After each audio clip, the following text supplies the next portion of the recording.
তোমাদের সাথে আমি আজকে শেয়ার করতে চলেছি এই ভাজা মিষ্টিটা। এটাকে আমরা বালিশ মিষ্টিও বলে থাকি, ল্যাংচাও বলে থাকি। তো দেখতে থাকো তোমরা কিভাবে আমি এই মিষ্টিটা তৈরি করেছি। নমস্কার বন্ধুরা, আমি শতাব্দী আমাদের রান্নাঘর থেকে। তোমরা সবাই কেমন আছো? আশা করি সবাই ভালো আছো, সুস্থ আছো। তো আজকে আমি তোমাদের সঙ্গে যে মিষ্টিটা শেয়ার করছি সেটা হচ্ছে বালিশ মিষ্টি। বালিশ মিষ্টি বানাতে আমাদের যা যা লাগবে, সেজন্য লাগবে হচ্ছে 1 বাটি পরিমাপের ছানা। এই ছানাটা আমি কেমনভাবে কাটাতে হয় রসমালাইয়ের রেসিপিতে তোমাদের দেখিয়ে দিয়েছি। আমি সেইভাবেই ছানাটা কাটিয়ে নিয়েছি। 1 বাটি ছানা নিয়ে নিয়েছি আমি এখানে। লাগবে কতগুলো ছোটো এলাচের মানে এলাচটাকে তোমরা গুঁড়ো করবে না, দানা রাখতে হবে, সেই জন্য আমি কতগুলো দানা নিয়ে নিয়েছি। এটা আমি পরে অ্যাড করছি। লাগবে হচ্ছে, এ দেখো খোসাটা আমি ফেলে দিইনি, কিন্তু খোসাটা আমি রেখে দিয়েছি, কারণ বালিশ মিষ্টিতে রস জাল দেওয়ার সময় আমি এই খোসাগুলো ব্যবহার করব। ঠিক আছে, গুঁড়ো ব্যবহার করব না কিছুরই, এলাচের আর কি। তো আমি এটা ব্যবহার করব। লাগবে 1 বাটি চিনি আমি নিয়েছি এখানে, যেটা আমার শিরাটা তৈরি করতে লাগবে। লাগবে 1 চামচ ঘি, যেটা আমি এখন এটার সাথে অ্যাড করে দেবো। আমি সামান্য একটু আগে অ্যাড করে নিলাম। হাফ টিস্পুন লাগবে। 1 টিস্পুন ময়দা, 1 টিস্পুন সুজি। তো এই উপকরণগুলো আগে আমি ভালো করে এই এলাচটা সহযোগেই গুঁড়োটা করে নিলাম। এই হাত দিয়ে ভেঙে নিলাম এলাচের টুকরোগুলো। খুব ভালো করে আমরা এটা মেখে নেব আগে, এরকমভাবে। আমার হাতটা অবশ্যই ভালো করে ধোয়া আছে, কারণ এটা একটা হেলদি হ্যাবিট। তো দেখো, ছানাটা মাখা তোমাদের আগের দিনও দেখিয়েছি, কিন্তু সেক্ষেত্রে আমি কিন্তু ময়দা বা সুজির ব্যবহার করিনি। বালিশ মিষ্টির ক্ষেত্রে একটু তোমাদের ময়দা এবং সুজির ব্যবহার করতে হবে। সেখানে 150 গ্রাম ছানার মতন যদি হয়, 1 টিস্পুন ময়দা আর 1 টিস্পুন সুজি ব্যবহার করলেই হয়ে যাবে কাজটা। তো আমরা আবার এটাকে সেই আগের দিনের মতনই ঠেসে ঠেসে ভালো করে মেখে নেব। হাতের তালুর সাহায্যে মাখবে, তাহলে জিনিসটা অনেক বেশি সফট হবে। এবং তোমরা দেখবে যে অনেকে এটাকে ল্যাংচাও বলে থাকেন। তো এটা হচ্ছে এই ভাজা মিষ্টি। ল্যাংচা তো ভাজতে হয়, তো ভাজার জন্য যাতে তেলে দিলে ছানাটা ছেড়ে না যায়, মানে খুলে না যায় ছানার পাকটা, সেই জন্য আমাদের ময়দা এবং সুজি অ্যাড করতে লাগে। তো এটা বেশ খানিকটা মেখে নেওয়ার পর এবার আমরা এর মধ্যে অ্যাড করে দেবো অন্যান্য দুটো উপকরণ। সেটা কি তোমরা দেখে নাও।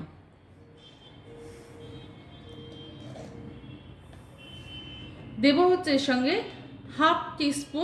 হাফেরও কম টিস্পুন একটু বেকিং পাউডার।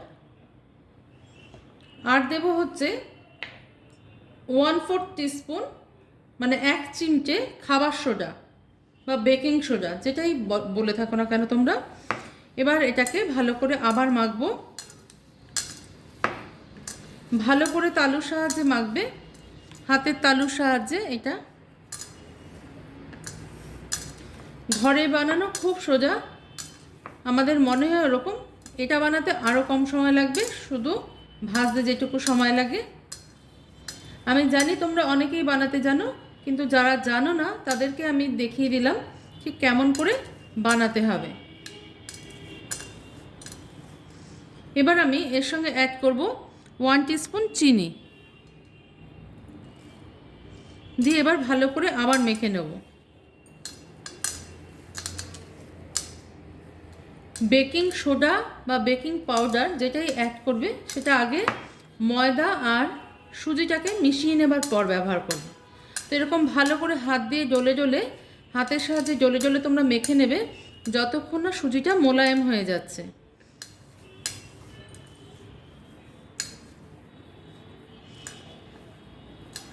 তাহলে কি হলো, 1 কাপ ছানার জন্য লাগবে আমাদের 1 টিস্পুন সুজি, 1 টিস্পুন হচ্ছে ময়দা, হাফ টিস্পুন হচ্ছে বেকিং পাউডার, আর 1/4 টিস্পুন হচ্ছে বেকিং সোডা, আর 1 টিস্পুন চিনি, আর হাফ টিস্পুন ঘি। তো আমরা এটাকে এখন ভালো করে ঠেসে ঠেসে মেখে নেব। দেখো ছানাটা আমার মাখা হয়ে গেছে, আমি হাত দিয়ে এটাকে এরকম একটু লম্বা শেপের করে নিলাম। এবার এর থেকে তোমরা একটা প্রমাণ সাইজে লেচি কেটে নেবে, ঠিক আছে? এরকম করে প্রমাণ সাইজের একটা লেচি কেটে নেবে, যাতে খুব বেশি বড় না হয়, খুব বেশি ছোটও না হয়।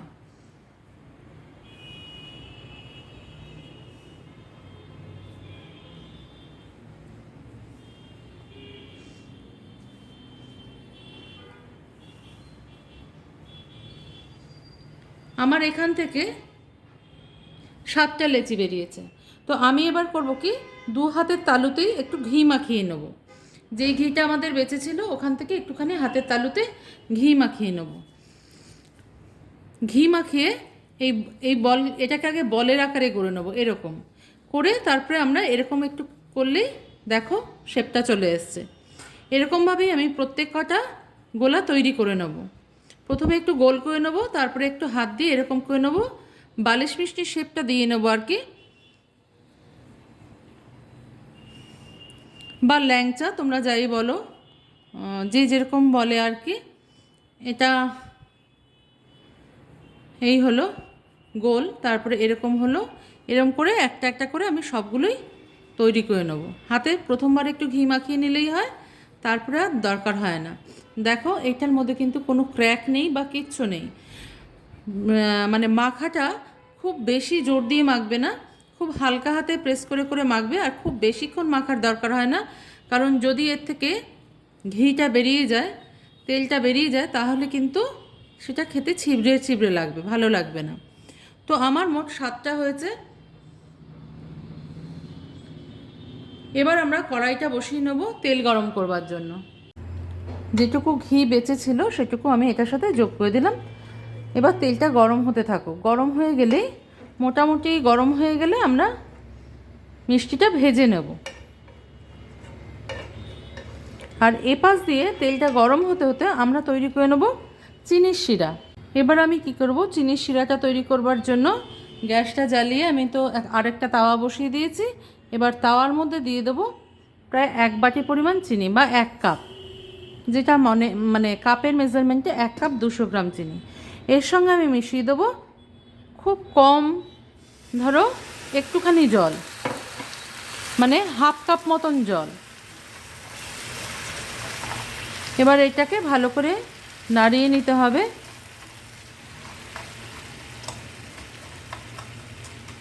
শিরাটা আমাদের তৈরি করে নিতে হবে বেসিক্যালি। তো এর মধ্যে আমি অ্যাড করে দেবো সেই যে আমি এলাচের খোসাগুলো রেখেছিলাম, এগুলো, যাতে এর মধ্যে থেকে একটা সুন্দর গন্ধ ছেড়ে। এলাচের খোসার মধ্যেও তো গন্ধটা থাকে, তাই আমি এটাকে নষ্ট না করে এটাকে ইউজ করে ফেললাম। ততক্ষণ পর্যন্ত দেখো আমি চামচটার বদলে স্প্যাচুলাটা নিয়ে নিলাম, কারণ চামচটা দিয়ে এটা ঘষা লেগে যেতে পারে। তো ততক্ষণ পর্যন্ত তোমাদের এটা নাড়তে হবে যতক্ষণ না একতার হচ্ছে। তো এটাকে কন্টিনিউয়াস নেড়ে যেতে হবে, খুব বেশি সময় লাগবে না। এর মধ্যে আমি গ্যাসের ফ্লেমটাকেও হাইতে রেখে দিয়েছি, যাতে তাড়াতাড়ি এটা গলে যায়। তো আমাদের বাঙালিদের খুব প্রিয় এই বালিশ মিষ্টি বা ল্যাংচা, ভাজা মিষ্টি। ভাজা মিষ্টি খেতে আমরা সবাই ভালোবাসি, তাই না?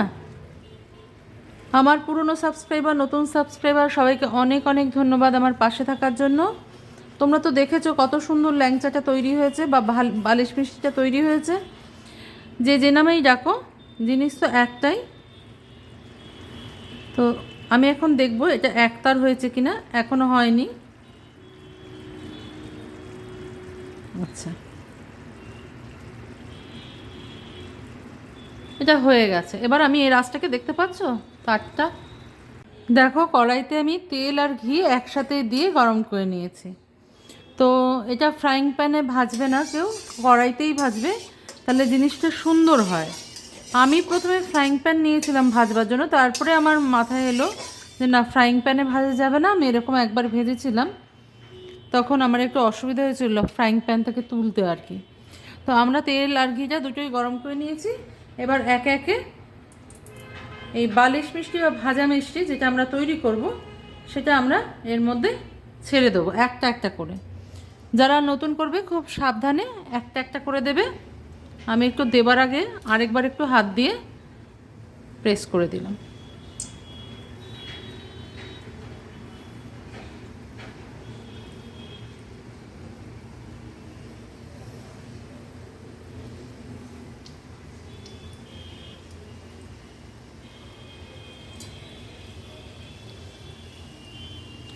আমি একবারে বেশি দেব না, যাই হোক 4টে আগে ভেজে নিই, তারপরে আমি বাকিগুলো অ্যাড করব।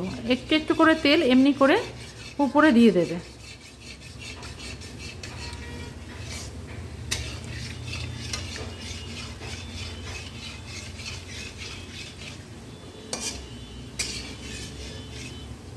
তেলে দেবার পর এগুলো একটু ফুলে উঠবে। দেখো আমি শিরাটা আবার একটু গরম করতে বসালাম, বসিয়ে এবার আমি এটা বন্ধ করে দেবো। কারণ বন্ধ করবার আগে আমি এর মধ্যে সামান্য একটু লেবুর রস দেবো, যাতে চিনিটা জমে না যায়। লেবুর রসের বদলে তোমরা কিন্তু ভিনিগারও ব্যবহার করতে পারো, কোনো অসুবিধা নেই। হাফ লেবুর রস আমি ব্যবহার করলাম। এবার আমি আঁচটা বন্ধ করে দেবো।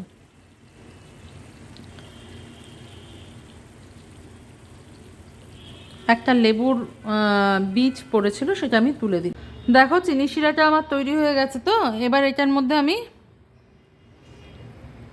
মিষ্টিগুলো ছেড়ে দেবো, দিয়ে কিছুক্ষণ ফুটিয়ে। তোমাদের একটা কথা বলতে ভুলে গেছি, চিনি শিরাটায় আমি একটু লেবুর রস মিশিয়ে নিয়েছি, যাতে চিনিটা জমে না যায়। এটা তোমরা অনেকেই জানো, যারা জানো না আমি তাদের জন্য বললাম। তো মিষ্টিগুলো একটুখানি ফুটে উঠুক।